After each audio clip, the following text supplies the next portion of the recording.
Surat Cinta Nusantara, Sepaku, 28 November 2023. Salam Nusantara. Melalui video ini, saya ingin membagikan sebuah pengalaman saya tinggal di IKN, sekaligus ingin menanggapi banyaknya video-video hoaks yang beredar tentang pembangunan IKN.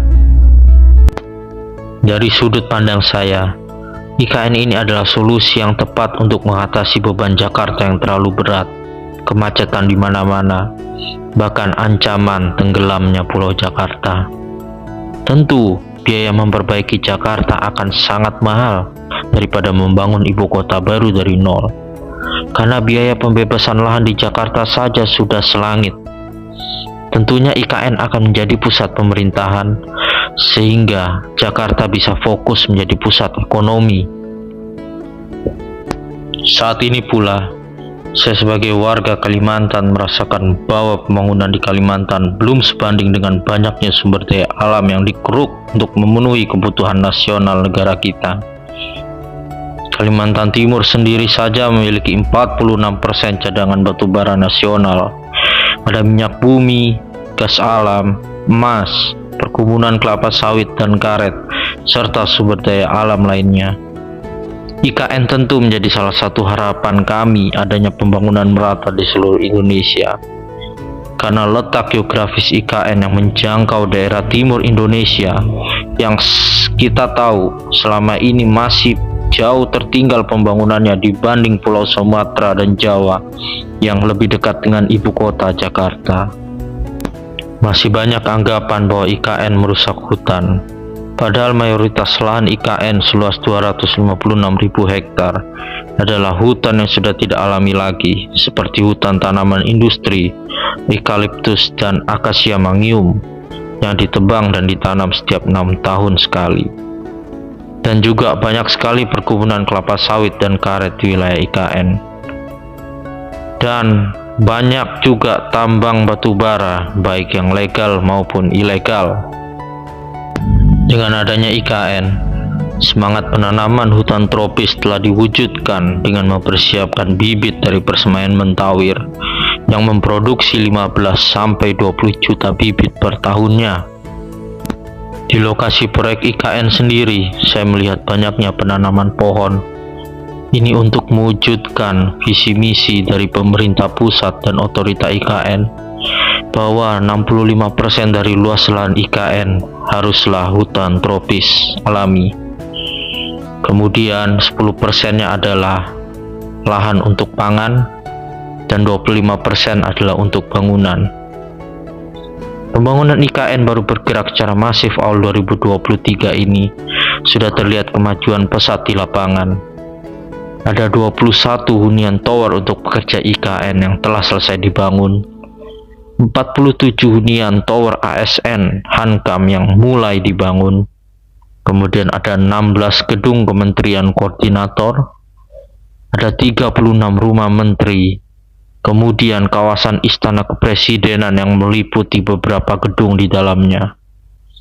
Bahkan bendungan Sepaku Semoy dan Inteks Sepaku sudah disiapkan untuk memenuhi kebutuhan air baku di IKN.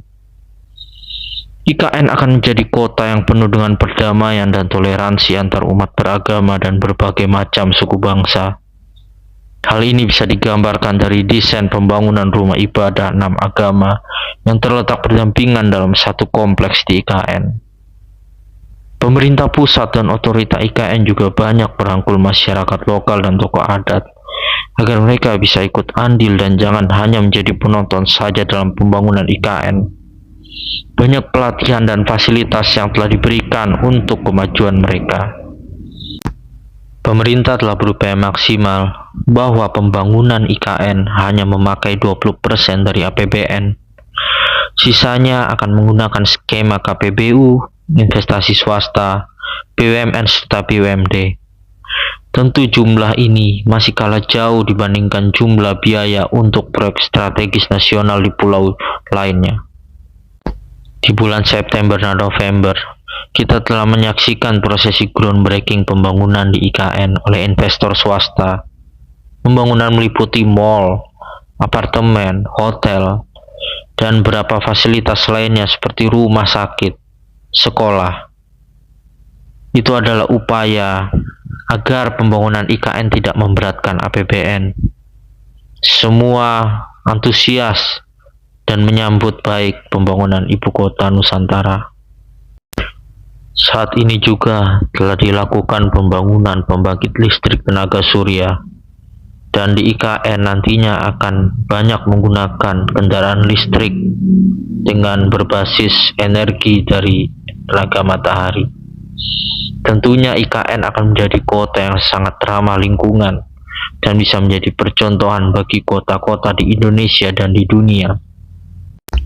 Jalanan di IKN saat ini sedang dilakukan pembuatan terowongan untuk menaruh kabel listrik, fiber optik, pipa air, dan pipa gas, sehingga penataan kota di IKN nantinya akan lebih rapi.